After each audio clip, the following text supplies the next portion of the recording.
কাকে বলবো আমি ভালো নেই? কোথায় রাখবো এই বাড়ি হয়ে ওঠা নিঃশ্বাসগুলো? কার কাঁধে মাথা রাখলে একটু হালকা হবে বুকের চাপা কান্না?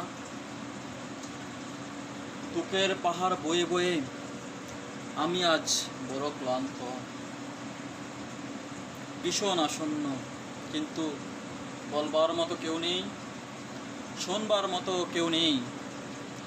হৃদয়ের গভীরে গড়ে ওঠা শূন্যতার এই বিস্তীর্ণ পাহাড় কতটা জ্বালায়, কতটা পুড়িয়ে দেয়, তা কি বোঝাতে পারি?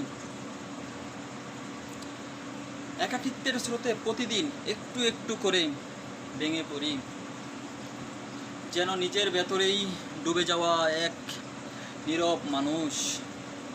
কার কাছে বলবো আমি ভালো নেই? কার কাছে বলবো আমি ভালো নেই?